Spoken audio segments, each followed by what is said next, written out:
Medic 21 and 820, Priority 1, MVC with entrapment. Engine 2 and Engine 3 from Battalion 1, you may have extrication possibly. Do you receive?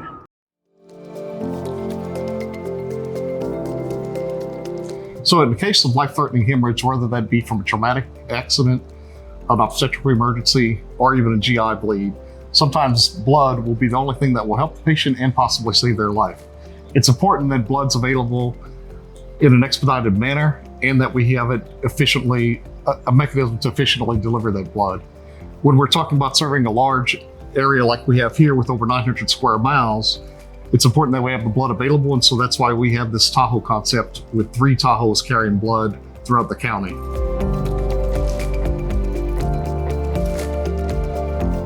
Well, it's taken a lot of leadership and a lot of work to get this going. I think a lot of our flight services already had blood. I think the challenge is that a lot of the blood banks have not really had great relationships or long-term relationships with the ground-based EMS. And you know, when we have bad weather and the helicopters can't fly, I think it's really important that our ground units have the same capabilities as our flight entities. But it's developing trust and relationships with blood banks. I think it's been a new program up here. There's a program down south towards San Antonio where they've been doing quite a while with their regional RAC. So good thing that our regional RAC has gotten involved as well, trying to build these programs. But thanks to our leadership for really providing the resources and the leadership on this project.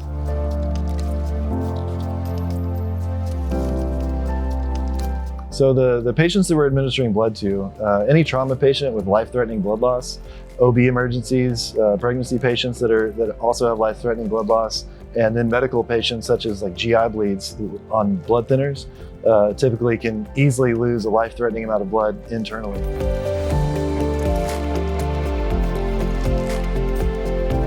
So the equipment that we use to carry blood here at PCHD, we have a cooler in each Tahoe, an APRU cooler that keeps the blood between 1 and 6 degrees Celsius. We also have a QuinFlow blood warmer that keeps the blood warm when we're giving it to a patient. So cool while we're storing it, but then when we're administering it, it actually warms the blood up to just above body temp or normal body temp for our patients.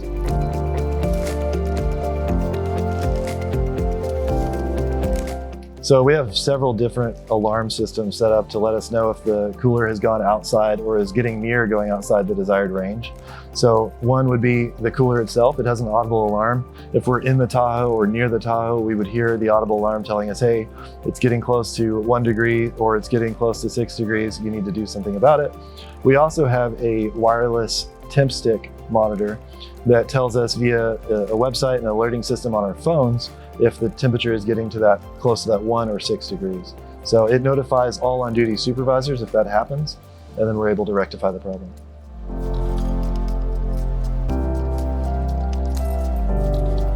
So the way we document blood and carrying blood, so we have online forms that we every 24 hours fill in with what the temperature of the blood is, what the temperature of the blood is online with another type of monitoring, and which unit is where. So we have to make sure that we know exactly, we have to be accountable for where the units of blood are.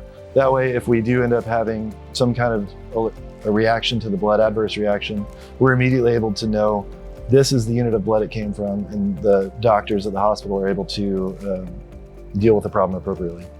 So the other way that we document blood is after we've administered it. When we write the PCR, we attach a blood form that has the blood unit number, the blood type, when the blood was administered, when the blood was stopped, whether there was an adverse reaction, and was the transfusion complete when we arrived at the hospital.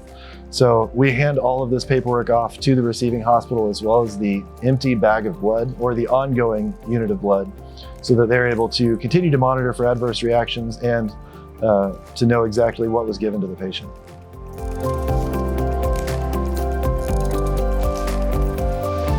So the daily checks that we do, we have an online form that we fill out. We document what temperature the cooler is. We also document that the temp stick that we have inside the cooler is within 1 degree of the cooler itself. So make sure that they're agreeing with each other and that there's no kind of discrepancy there.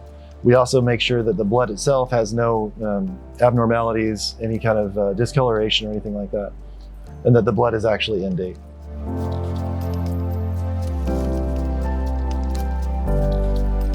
Well, I think the hardest thing has been really that trust with the blood banks.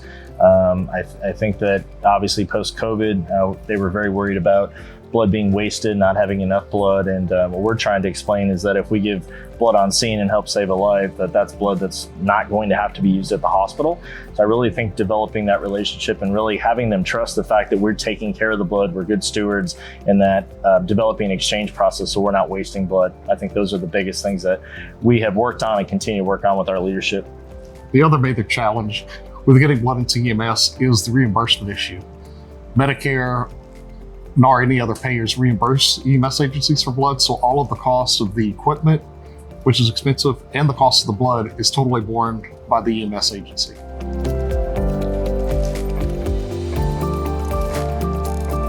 So I would say the two biggest challenges that we have, one, keeping the blood cool even when we're out in this, Texas summer in the hot environments, and the other would be making sure that we have blood available to patients anywhere in the county.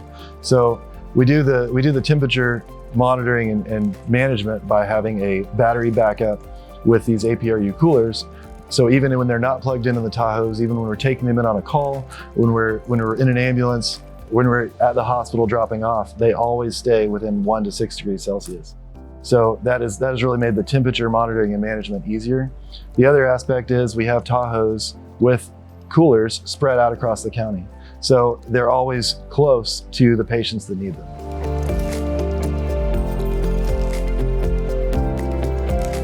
So it would be great if we had access to more blood, because if we could, as we expand services here, and we undoubtedly have more Tahoes in place throughout the county, having that blood even closer to patients that need it in a dire situation is something that we're going to have a challenge and look forward to meeting. And I think that our agency has really been good stewards with the blood bank that we started with. We started with component blood first, now we've moved to whole blood, but we actually started a donation process with the folks that live and work here, other people throughout the county, first responders, to donate to the blood bank to provide more blood for them. So hopefully it's a win-win situation where the blood bank gets more blood to serve more individuals and save more lives, and we can also use that blood as well.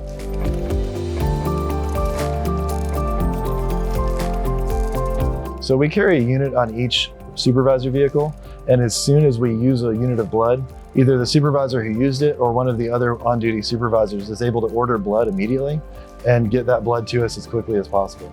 If the blood is still not restocked on the Tahoe that is closest to the call, we'll go to that call, but then the next closest Tahoe will respond to us, either rendezvous, en route to the hospital, or actually come to the scene to make sure blood gets there as quickly as possible.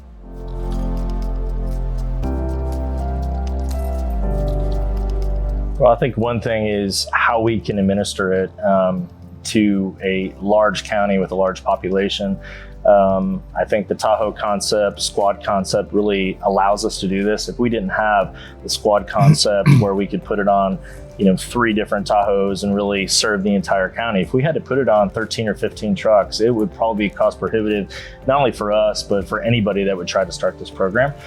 So I think this hopefully will promote squad concepts for other cities and other counties to use, but that has definitely made it possible for us to even start this project. So one of the other unique things for the citizens of Park County is that we live in this huge metroplex called DFW, and within this metroplex, there's only 3 agencies that are currently carrying blood, Park County Hospital District being one of the first. And so we're really setting the standard and moving things forward in our hospital district with our EMS agency. And we've really met people that probably a year or 2 ago wouldn't have made it to the hospital. And so that's really rewarding for us as a PCHD EMS entity. Hopefully for those citizens that live in Parker County, being reassured that they'll be taken good care of if they have a hemorrhagic emergency.